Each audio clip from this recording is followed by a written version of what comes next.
ગાંધીજીની જે વાત આપણે આત્મકથામાંથી કરીએ તો સૌથી પહેલાં બચપણની વાત.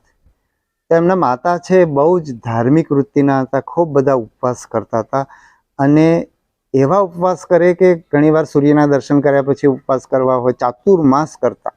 સૂર્યના દર્શન કર્યા પછી જમવાનું હોય અને ચોમાસામાં સૂર્ય જોવા ના મળે ને ઘણા 2-3 દિવસ સુધી માને જમવાનું ના મળે, આવા કઠોર વ્રત અને ઉપવાસ એમની માતા કરતા હતા.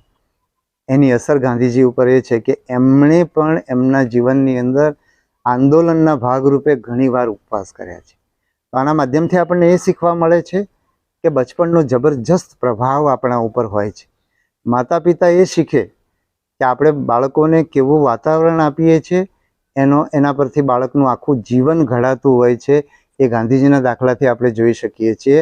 અને તમારા મારા જેવા લોકો એ શીખે કે આપણે બચપણમાં જેવા અનુભવો કરીએ છીએ, એટલે ખાસ કરીને વિદ્યાર્થીઓ શીખે કે બચપણમાં સારું વાંચે, સારું જુએ, સારા મિત્રો રાખે તો એની હકારાત્મક અસર થશે. ઉપવાસની જેમ જ જે પેલું અંધારામાં ડર લાગતો હતો તો નોકરાણી એમના ઘરમાં જે કામ કરનાર બેન હતા એ બેને, રંભાબેને એમને રામનામ આપ્યું અને રામનામ એમના જીવનના અંતિમ શ્વાસ સુધી રહ્યું છે. જ્યારે ગોડસેની ગોળીએ વિંધાય છે ત્યારે છેલ્લો શબ્દ પણ એમના મોંમાંથી નીકળે છે હે રામ નીકળે છે. એનું કારણ બાળપણ છે. તો આપણે બધા માટે આ શીખવાની વાત છે. અને બાળપણમાં એમણે શ્રવણ પિતૃભક્તનું નાટક જોયું, રાજા હરિશ્ચંદ્રનું નાટક જોયું. શ્રવણ પિતૃભક્તિનું નાટક જોયું એના કારણે એમને માતા પિતાની સેવા અને બીજા લોકોનો સેવા કરવાનો ગુણ એમનામાં આવ્યો અને એમનામાં આજીવન રહ્યો છે. ફરીવાર કહું છું કે બાળપણની કેવી અસર હોય છે. અને રાજા હરિશ્ચંદ્રનું જે નાટક એટલે કે પેલા કાચની અંદર બતાવતા હતા એ એમણે જોયું અને એવી જબરજસ્ત અસર એમને થઈ કે સત્યના રસ્તે ચાલવા માટે રાજા હરિશ્ચંદ્રને જે કઠોર તપસ્યામાંથી પસાર થવું પડ્યું, જે મુશ્કેલીઓમાંથી, મુસીબતોમાંથી પસાર થવું પડ્યું, એવી મુસીબતો મને પણ થાય અને એ રીતે મારે પણ સત્યના રસ્તે ચાલવા માટે મારે પણ એવી આકરી કસોટીમાંથી પસાર થવું પડે, એવા એમને સ્વપ્ન આવવા માંડ્યા. એવી જબરજસ્ત અસર એમના મન ઉપર આ નાટકની થઈ. એટલે આપણે બચપણની અંદર જે જોઈએ, અનુભવીએ છીએ એની આવી જબરજસ્ત અસર થતી હોય છે. અને એવી જ બચપણની આપણે આગળ વાત કરીએ તો એમણે એક એવો મિત્ર હતો કે જેની અંદર બહુ સારા ગુણો નહોતા.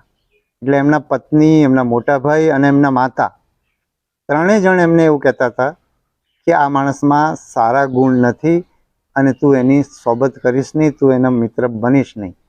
પણ એમણે એવું કીધું કે તમારી વાત સાચી છે, એમણે એ પણ કહ્યું, પણ એ મને નહીં બગાડી શકે.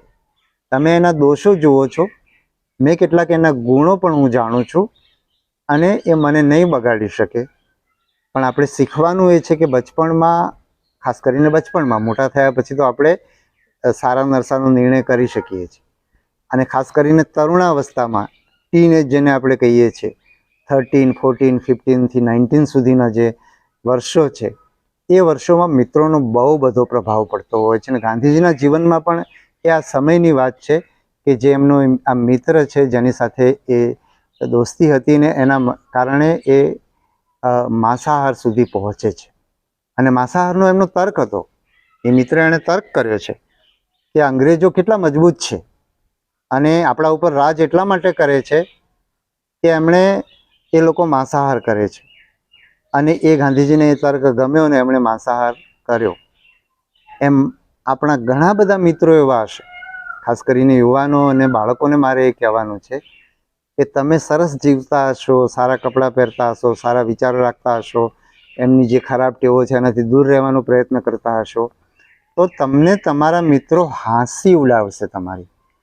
અને એવા વખતે તમારામાં લઘુતા ગ્રંથિ થઈ, જેમ ગાંધીજીમાં લઘુતા જ થઈ કે અંગ્રેજો કરતાં આપણે નબળા છીએ, તો એવી લઘુતા ગ્રંથિ થઈ તો તમે એના રંગે રંગાઈ જશો. અને જો તમને તમારા માટે આત્મવિશ્વાસ હશે કે તમે જે રસ્તે ચાલી રહ્યા છે એ રસ્તો બરાબર છે, તો તમે એમને રંગી શકશો.